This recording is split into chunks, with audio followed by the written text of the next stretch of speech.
এবার ভাবিরাও কিন্তু কম না, ভাবিরাও কিন্তু ভাইদের পাশাপাশি ভাইদের সমানে সমানে টক্কর দেওয়ার জন্য ভাবিরাও রেডি হয়ে গিয়েছে। তো হ্যালো, আসসালামু আলাইকুম এভরিওয়ান, আই হোপ আপনারা সবাই ভালো আছেন। আলহামদুলিল্লাহ আমরাও ভালো আছি। আমরা আজকে কোথায় চলে আসলাম? আজকে আমরা ভাবির টক্কর দেয়াই দেখতে আসলাম। আর আপনারা ভাবিকে দেখার জন্য আপনারা ধানমন্ডির জিগাতলায় এসে যে দুইটা হাতি আছে, হাতি দুইটার কাছে জিজ্ঞেস করবেন যে হাতি ভাই ভাবিকে কোথায় পাবো, তাহলে হাতি ভাই দেখিয়ে দিবে। তার পাশেই হচ্ছে আমাদের ভাবি। তো আপনারা তো এতক্ষণ ভাবির অ্যাডভার্টাইজমেন্ট দেখে বুঝেই গিয়েছেন আমি আজকে কাচ্চি ভাবিতে চলে আসছি। হ্যাঁ গাইস, আমি আজকে কাচ্চি ভাবিতে আসছি। অনেক তো কাচ্চি ভাই, কাচ্চি ডাইন, সুলতান ডাইন, কত কিছুই খেলাম, কিন্তু আমাদের দলের ভাবি থাকতে কেন না ভাবিকে একদিনও খাবো না বলেন? এটা কি হয় নাকি? তাই আজকে ভাবিকে ট্রাই করার জন্যই আমি চলে আসছি হাতি ভাইয়ের পাশে। তো প্রথমে ঢুকতেই যেটা বুঝলাম যে এদের ডেকোরেশনটা অনেক সুন্দর। বাইরে একটা দোলনা ছিল, ভিতরে এসে বসার স্পেস ছিল। যাই হোক, আমার কাছে এদের ভেতরের ডেকোরেশনও খুব ভালোই লেগেছে। এবার আমাদের ভাবির অপর পাশেই ছিল হচ্ছে পাতাম রেস্টুরেন্ট, যেখানে হচ্ছে আমার ভাইয়ের আড্ডার জগৎ। তাই আমি ওইটার ভিডিও করি আমার ভাইয়াকে পাঠাচ্ছিলাম যে তোমার আড্ডার জগতে আমি চলে আসছি। তো শুধু ডেকোরেশন দেখলেই তো চলবে না, পেট তো ভরতে হবে, তাই না? ডেকোরেশন যতই সুন্দর হোক, স্বর্ণের চেয়ারে খালি পেটে বসে থাকলে তো আর পেট ভরবে না। পেট ভরার জন্য তো ভালো খাবার চাই, তাই না? তো আমরা এখান থেকে 3 নাম্বারটাই চুজ করেছিলাম, যে বাসমতি কাচ্চি, সাথে হচ্ছে বোরহানি ছিল, ফিরনি ছিল, জর্দা ছিল, আর আমরা আলাদা করে নিয়েছিলাম হচ্ছে একটা বাদামের মিল্কশেক।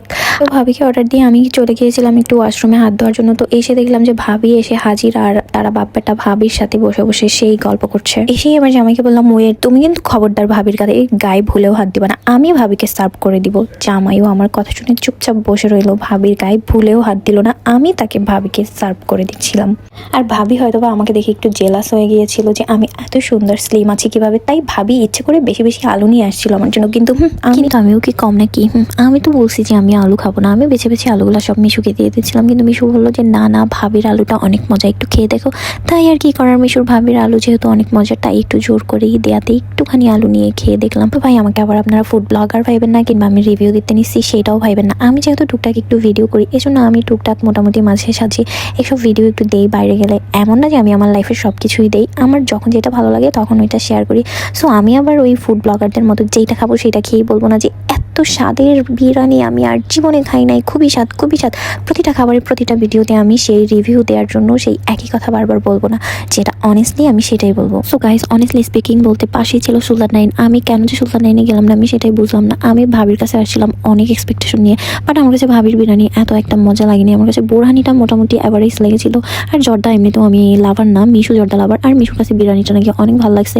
আর তাই আমি রাগে খুবই ভম ভম করে চলে যাচ্ছিলাম যে আমার কাছে ভালো লাগে নাই, আর মিশুর কাছে নাকি ভাবিকে খুব ভালো লাগছে। তাই আমার আরও বেশি রাগ হচ্ছিল। আর তাই নিজে এই আস্তে আস্তে আমি সব ফ্ল্যাশব্যাক করতেছিলাম যে কেন আমি এখানে আসলাম, কেন আমি পাশে সুলতান ডাইনে গেলাম না।